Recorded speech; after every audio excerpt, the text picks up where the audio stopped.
आप सभी का स्वागत है। आज की इस रोमांचक वीडियो में हम जानेंगे क्या होगा अगर इंसानों और एलियंस के बीच युद्ध हो जाए। क्या हम उनकी ताकत का मुकाबला कर पाएंगे या फिर ये युद्ध इंसानियत के अंत की शुरुआत होगी। तो चलिए देखते हैं एक ऐसी कल्पना जो कल की हकीकत बन सकती है। अगर एलियंस और इंसानों के बीच युद्ध हो जाए तो क्या होगा। कल्पना कीजिए एक ऐसा दिन जब सुबह की शांति अचानक टूट जाए, आसमान में हजारों चमकते हुए अजीब आकार के यान दिखाई दें। ये कोई ड्रोन या एयरक्राफ्ट नहीं, बल्कि किसी और दुनिया से आए मेहमान हैं, एलियंस।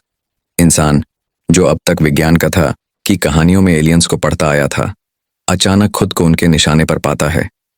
इन एलियंस का मकसद दोस्ती नहीं बल्कि युद्ध है, और यह कोई सामान्य युद्ध नहीं, यह तकनीक, बुद्धि और अस्तित्व की लड़ाई है। सवाल यह उठता है कि क्या हमारी धरती इन अनजान जीवों के खिलाफ टिक पाएगी।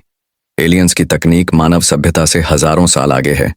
वे ग्रेविटी को मोड़ सकते हैं, पल भर में अदृश्य हो सकते हैं, और उनके हथियार परमाणु बमों से भी कई गुना घातक हैं। जब उनका पहला हमला हुआ तो उन्होंने धरती के सबसे उन्नत शहरों न्यूयॉर्क, टोक्यो, लंदन और दिल्ली पर सीधा प्रहार किया।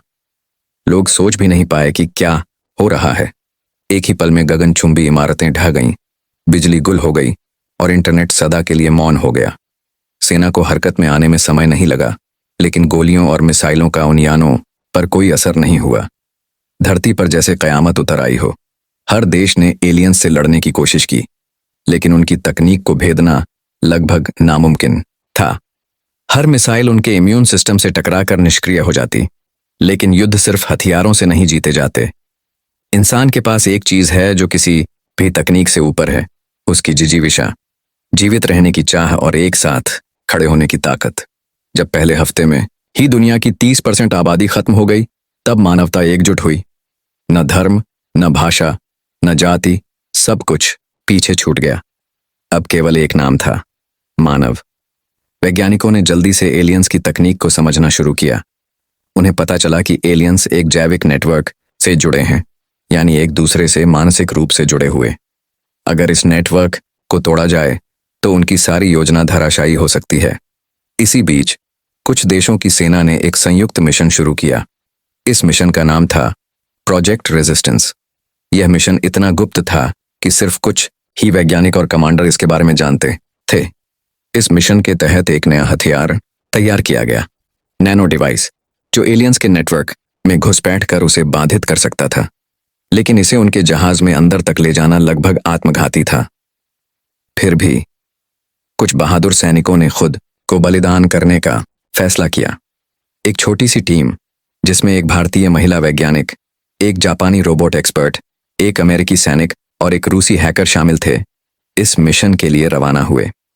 एलियंस की मातृयान की सुरक्षा बेहद कड़ी थी, लेकिन इंसान की चतुराई ने उन्हें चौंका दिया। भारतीय वैज्ञानिक ने एक विशेष डिवाइस बनाया जो एलियंस की भाषा समझ सकता था। इसी का उपयोग कर उन्होंने एलियंस की बातचीत सुननी शुरू की और उनकी योजनाएं भांप लीं। अब उन्हें पता था कि एलियंस धरती पर क्यों आए हैं। असल में उनकी ग्रह पर एक जैविक संकट आ गया है और वे नई ऊर्जा की तलाश में हैं। धरती का ऑक्सीजन और जल उनके ग्रह के लिए अनमोल संसाधन है। उनके पास विकल्प नहीं है। वे या तो धरती को जीतेंगे या खुद नष्ट हो जाएंगे। यह जानकर टीम के सामने एक मुश्किल सवाल खड़ा हुआ। क्या उन्हें एलियंस को पूरी तरह खत्म कर देना चाहिए या संवाद की कोशिश करनी चाहिए। लेकिन युद्ध के मैदान में दया की कोई जगह नहीं होती, खासकर जब सामने वाला विनाश को ही हथियार बना चुका हो। टीम ने नैनो डिवाइस को सफलतापूर्वक एलियंस के मुख्य सर्वर में इंजेक्ट कर दिया। कुछ ही मिनटों में एलियन यानों का नियंत्रण बिगड़ गया और वे आसमान से गिरने लगे। पूरी दुनिया ने चैन की सांस ली, लेकिन साथ ही एक नई सच्चाई को भी स्वीकारा। हम ब्रह्मांड में अकेले नहीं हैं, और अगली बार हो सकता है कि हमला और भी खतरनाक हो। इस जीत की कीमत बहुत बड़ी थी। करोड़ों जानें गईं, शहर बर्बाद हो गए, अर्थव्यवस्था ध्वस्त हो गई। लेकिन एक नई शुरुआत भी हुई। इंसान अब पहले से ज्यादा समझदार हो चुका है। अब पृथ्वी पर एक नया एजेंसी बना, इंटरप्लैनेटरी डिफेंस अलायंस, जो पूरे ब्रह्मांड में होने वाली गतिविधियों पर नजर रखती है।